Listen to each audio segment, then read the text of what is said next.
Hey, okay. So originally I was going to do a reaction, but it turns out that YouTube doesn't want that. So, but the reason I was going to do a reaction is because one of my favorite bands has returned. So I guess this works out because when My Chemical Romance came back, I did it this way. So why play favorites, right? So Avenged Sevenfold has come back. I actually had to dig this up. And look, I loved Avenged Sevenfold. I mean, like, I love Green Day and I love My Chemical Romance, but there was just something about Avenged Sevenfold that I loved. And just like I remember living in Seattle. They came to Seattle like twice when I lived there. And I just I snuck into one of the concerts.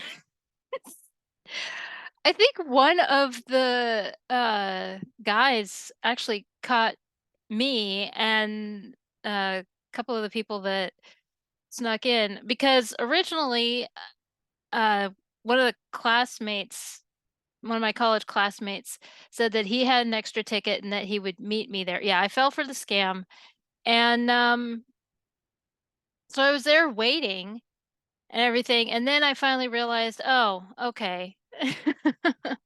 So I started to leave, and there were about 3 people that said, "Well, are you here for the concert?" And I said, "Well, I was," and then I told them what the whole thing was, and they said, "Oh, follow us."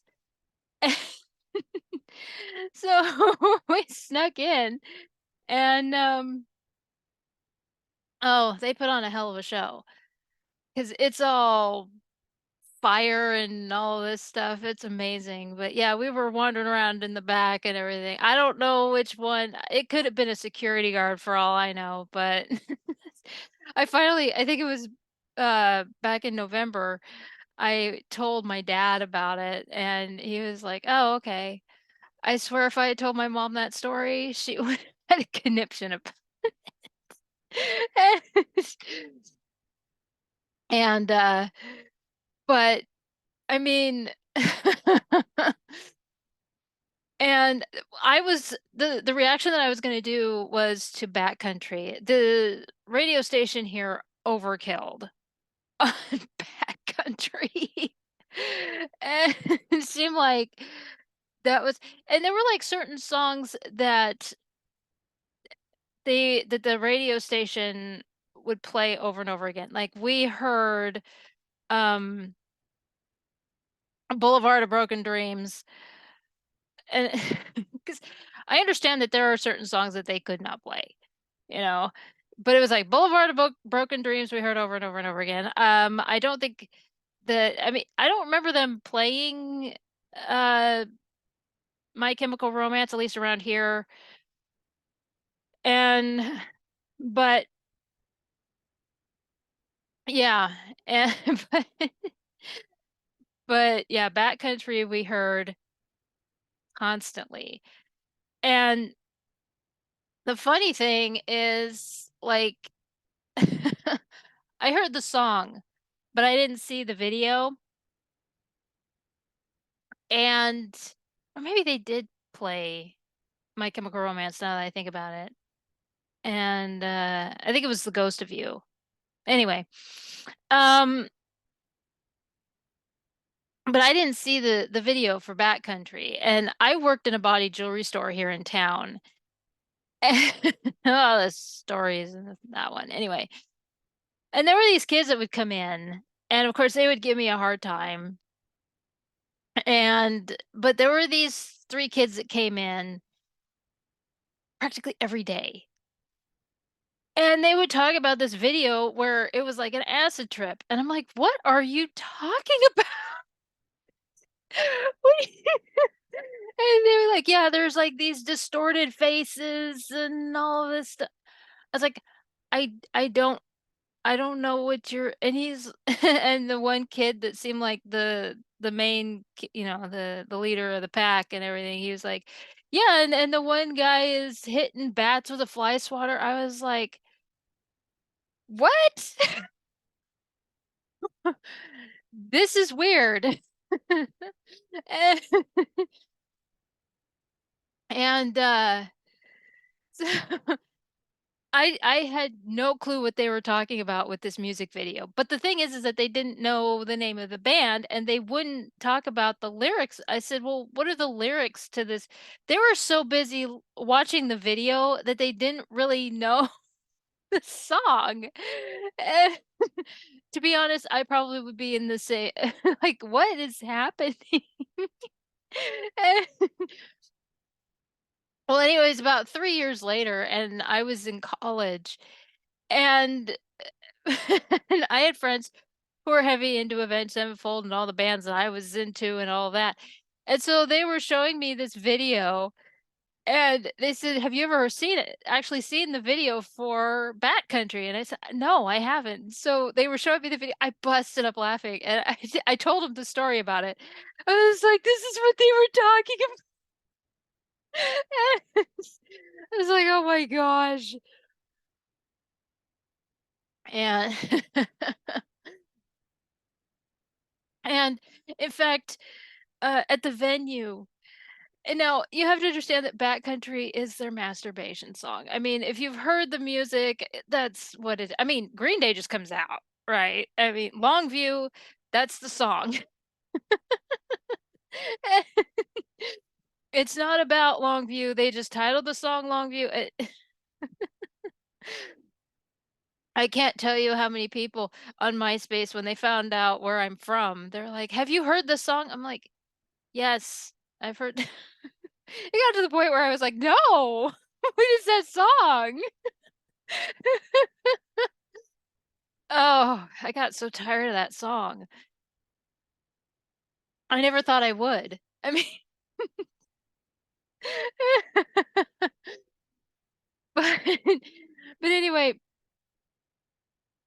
like, one of my friends at the venue, she would belt out Bat Country. I mean, she I mean, we heard it so much, right? And so we were waiting for the venue to open up, or, the guys were tuning up inside, and so we were sitting out, and so she's belting out the song and everything, and the big thing was for, they had those intros for their songs, just like with, "I'm the son of Rachel," you had to say it really loud, you know? And I remember here where people would be driving by and they'd be hanging out the cars saying, "I'm the son of Rage and Love." Miss it so much. And, and there would be kids that would be in garage bands and they would be covering these songs and they'd be doing stuff like that. They would make sure that they would have that on point. Anyway, so this girl, she would be singing the song, and she was like a scene girl that had her rainbow hair and everything, because that's what you did. And and finally, my friend Hunter, he says, "Well, you do realize what that song is about, right?" And she looks at him and she says, "Well, it's like a spoof on Vegas." And which I didn't really of course, cuz I I didn't see the video. I didn't really get what she was going with that. And he says, "No." And he told her that it was about that. He says, "My hand is on the trigger, I'm ready to ignite," is about ejaculation, and she was so embarrassed. And everything, and I go, "Oh my gosh." It's kind of along the same lines as when I found out that Dancing with Myself is about. He says, "How did you not know?" And I said, "I was 6 when I heard the song. Here I am, I'm bebopping around in my grandmother's uh, living room." I had a cousin who is, like, several years older. She was a teenager when I was, 6, and, of course, MTV is blaring. And, and so I'm 6 dancing along to Billy Idol's music and Madonna's music and all. he's, he's like, he goes, "Oh, your childhood was violated." And I go, "I was in middle school before I realized what a lot of those songs actually meant." Like, I feel so unclean.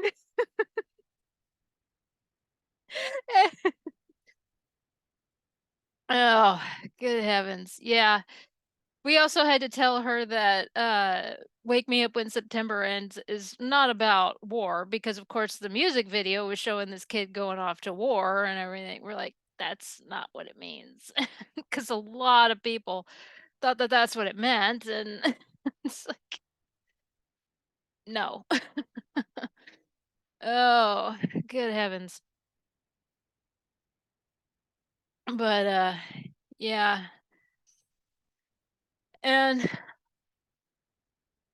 I remember there was this oh jeez. The lies that we told each other.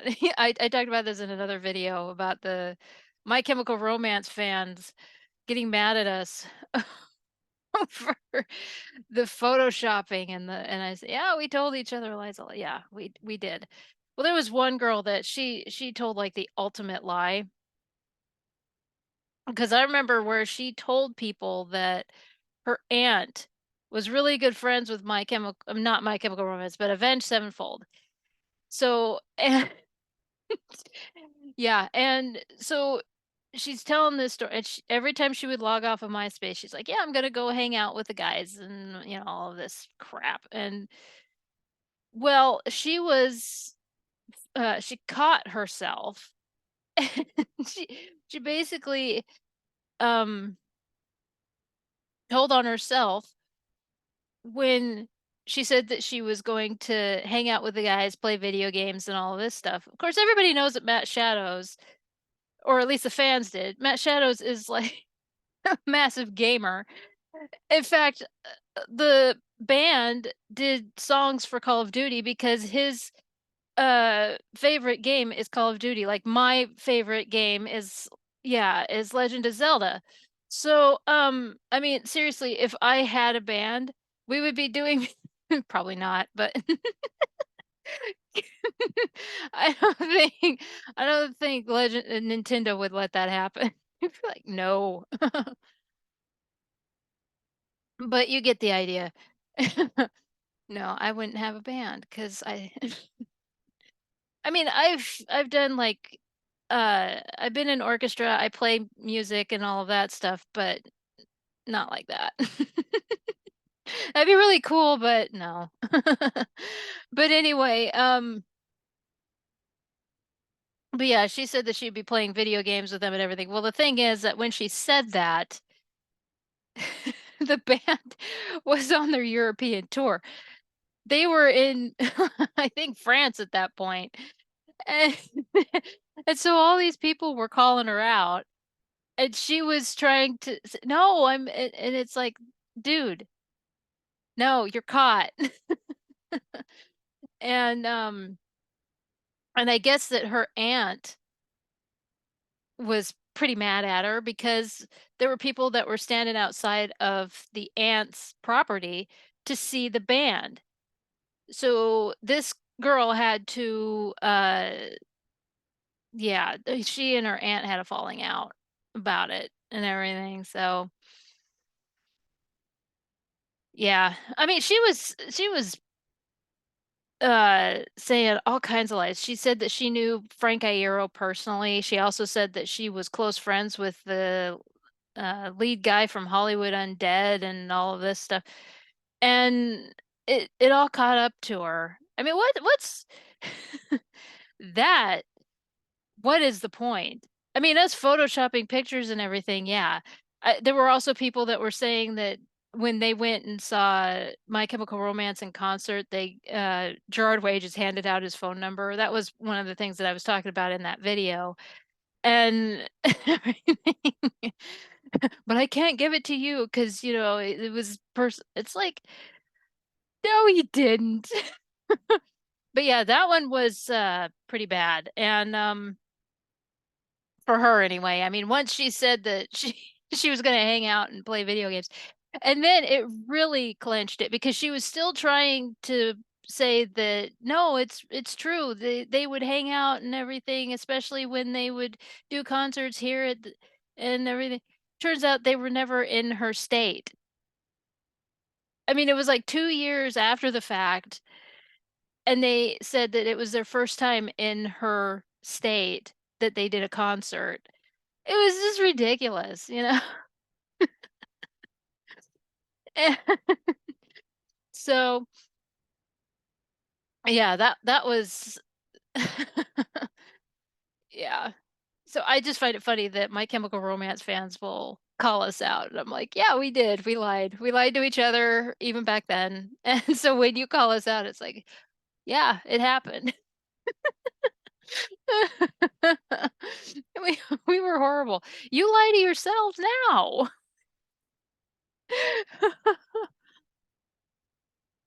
But that was I I laugh at that one because she was still trying to prove that she knew, Matt Shadows and all the others, and it just she just kept digging the grave further and further. Yeah, one more nail in the coffin, but the final nail was when they said that that was their first time in in her state, and I was just like, "Oh, okay." And, so and I used to write, when I used to write poetry and everything, I used to write poetry for a bunch like, I wrote poetry for, the guys from My Chemical Romance, from Green Day, and for Avenged Sevenfold. I even wrote, like, a short story, I think a couple of short stories for Avenged Sevenfold. I found them not too long ago. I was like, "Oh my gosh." Not fan fiction. I mean, there's a difference between fan fiction and actual yeah, and so but it's just like, oh my gosh. I think at one point I tried to send the stuff to the guys. I think because the last time they were in Seattle, I think I tried to send it. I don't I I'd be surprised if it actually got to them. And but oh, but when when the Rev died was like the and that's when I distanced myself from the fan base because Jimmy Sullivan was his actual name. And then, of course, his nickname. They all had nicknames and everything except Matt Shadows. I think that's his actual name. And, but all of them had nicknames. But Jimmy was their drummer. And then what's weird about it is he dropped off some music and then it was he went home and then he was gone. He passed away. They found him at his home. It was just but the fans turned on themselves. They turned on the band. They just it was awful. It was and they continued to. It was just it was horrible. It was absolutely horrible. Um they were demanding tribute DVDs. They were demanding it was like, "You have to go on tour in tribute of Jimmy," and this is a guy that they grew up together. And I thought the most sick part was when the fans were demanding, that they are at the funeral. It's like, "You didn't know this person."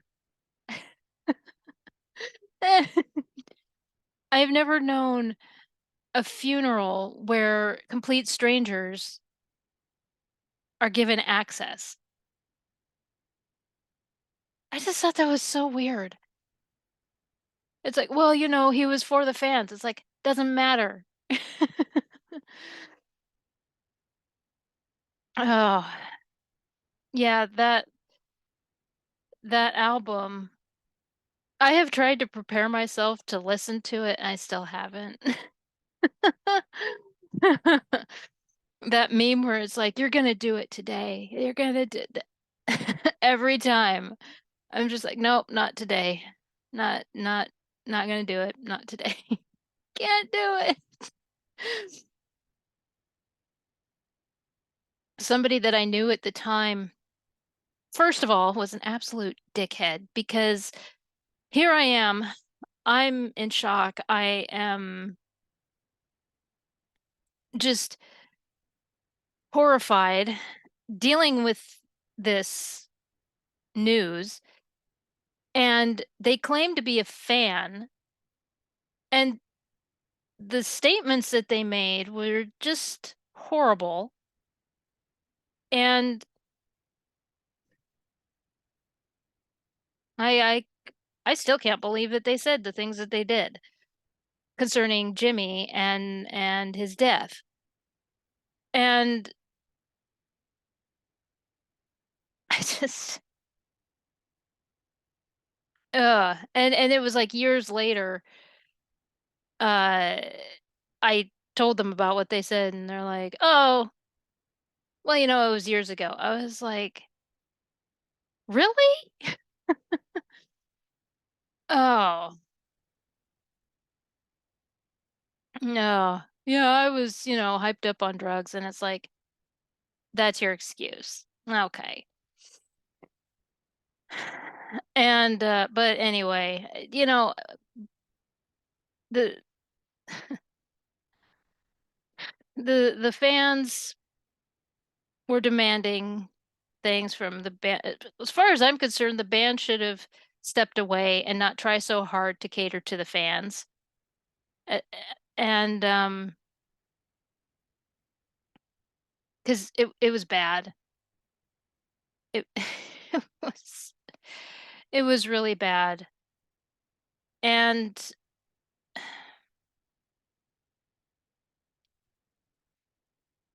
I mean, when you have to um call the cops on fans because they are stepping onto your private property. Yeah. And fans thought that they deserved to name their children. That's not your concern. You have to name it in honor of Jimmy. No, they don't. What? That, yeah, so I stepped away from all of that. I still checked up on them and to see how they were doing. I have to be honest, their music started to sound tired and everything. And it wasn't sounding the same. I mean, you listen to Beast and the Harlot, which sounds like a masterpiece. And it sounds like a symphony, right? And even Afterlife and everything from beginning to seriously, I get a workout listening to it because I'm conducting as I listen to it and everything. And there are other people who say the same thing. When I listen to Hail to the King, it's not the same.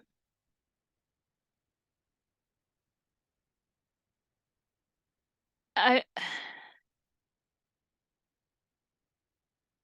Matt Shadows sounds exhausted from the start. So yeah, the guys took a break, which thank goodness. And a much needed break. And I'm hoping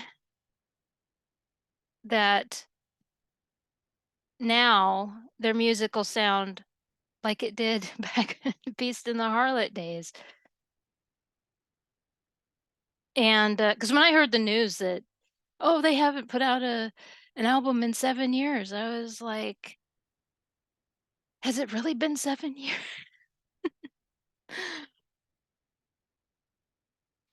Yeah.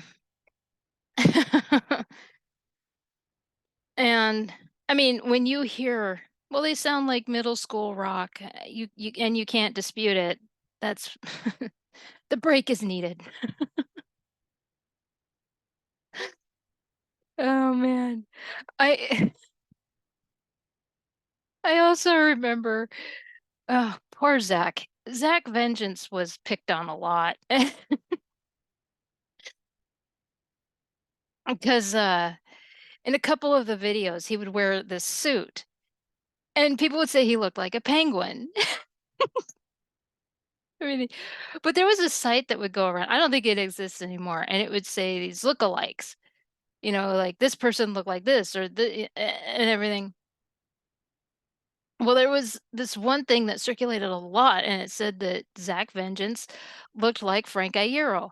All it was the red makeup. They had the red makeup under the eyes.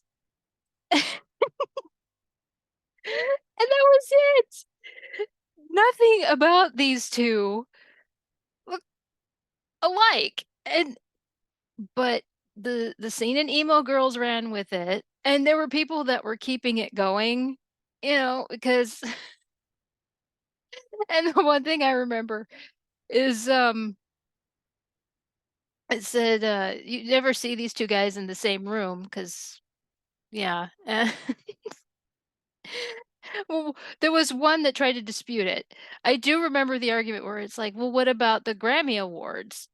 And they said, "Well, you never see the camera where they're sitting next to each other or anything," because that's all it takes, right? But then I think it was about 10 years ago where Frank, interviewed Zach, and so now it's yeah.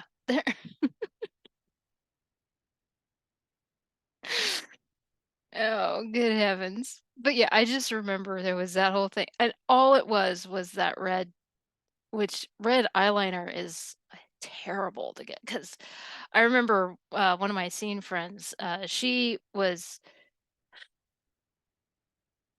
one of the things about that whole era was, of course, your wardrobe ends up being, like, the music videos and, like, the guys and everything, and there was, like, a photo shoot that I believe, well, it was the one where, My Chemical Romance dressed in the suits, in the blue suit. It was for I'm Not Okay, and so they had I think it was Frank had maybe it wasn't that one. Anyway, it was one of the photo shoots where they had and, and so, yeah, a lot of my, wardrobe is of music videos or movies that I watch, so 'cause of course. But and, so my scene friend was putting on this red eyeliner, and I had it, like, around my eyes for, like, 3 days. That stuff did not wanna come off. And sometimes even with the black eyeliner, like, the stuff that I use, it comes off just fine. But at one point, when the eyeliner price of that I use started to go up, I was like, "Well, I gotta check other." So I was going through all the different eyeliners, and, like, there was one that just did not wanna come off, and I was, like, rubbing, and like, around my eyes was so red. Oh my gosh. Oh, it was horrible. I was starting to freak out. I was like, "Okay, I understand waterproof, but this is ridiculous." Oh, good heavens. Yeah. So, oh, the other thing I remember is, uh, one thing about Zach and, Sinister Gates, because is when they're because you hear them especially in, Beast and the Harlot and, backcountry is they'll have their guitar moment, and they're amazing. And I just remember there were a lot of people who tried to get up to that. And there were actually guitarists, especially around here, who would use that as reference. Those 2 songs especially. I It's been a while since I've heard, Afterlife, but, because it seems like Afterlife actually, you heard, um, the Rev more. Um, but anyway, so you heard these 2 guys play off of each other, and, I mean, it is just so amazing to hear that. And, I mean,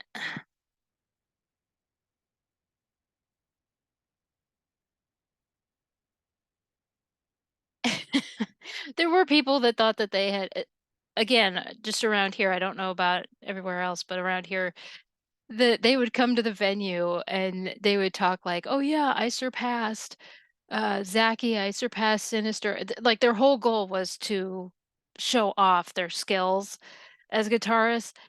And we'd be sitting there like, "So when does that happen?" This is not what happened.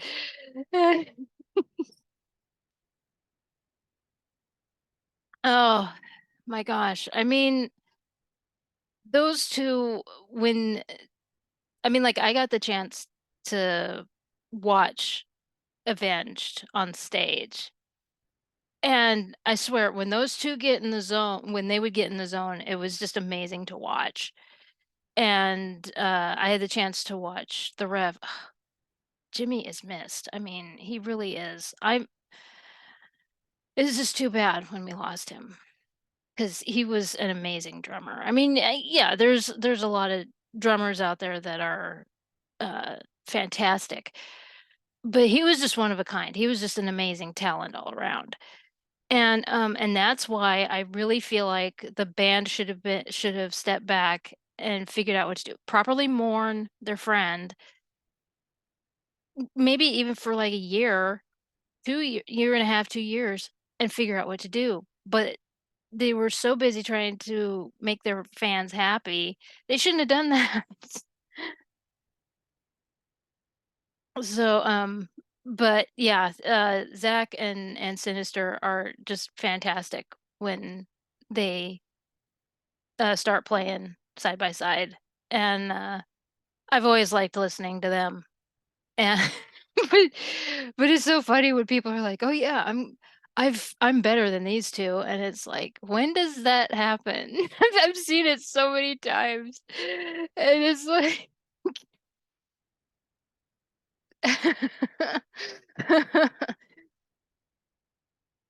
Oh, good heavens, yeah. Over the years, I've seen a lot of people where they're talking about how they're I mean, it's great to use musicians' other talent as reference and everything. Um, but when you say that you're better, you're gonna have to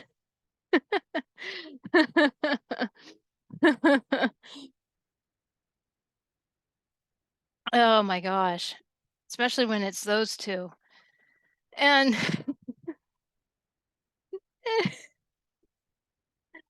I always remember it was always the rule that when you sing these songs, you have to scream like Matt Shadows. And so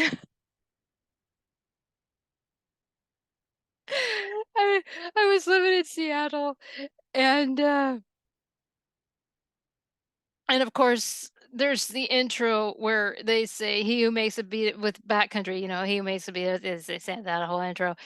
And then, of course, Matt Shadow says, "Rah!" He does this little roar like a he's saying, "Yeah." Well, there were other songs, of course, where he's screaming. And there was one time I was walking by a bar and this drunk comes out and I do the scream and I scared him. Wasn't really paying attention to what was going on because, and then all of a sudden when the guy yelled at me and he's like, "Holy crap, lady." And I was like, "Oh, sorry." Oh, good heavens. Oh. But anyway, um, I'm really excited that, Avenged Sevenfold is back. I'm hoping that the energy is back into their music, and because their music was, I mean, the energy was, like, gone. They sounded tired, and, like, they just weren't interested anymore, which is not what I remember.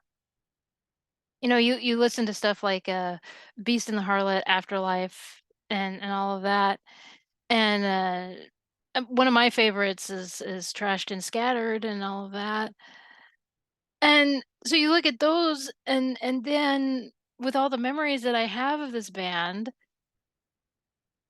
and then to you think of Hail to the King, and you're just, it's like Matt is really pushing himself to actually sing this song.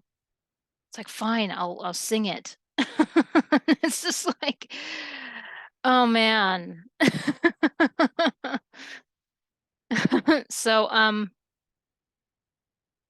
but yeah, I'm glad that they're back, that they took a 7-year hiatus, a much needed, that they should have done before, right after, Jimmy died, and, Jimmy's missed. I mean, you could ask any fan that he's missed and everything. So, but anyway, I'm going to go ahead and close up here. I'm really glad that you're back, Avenged.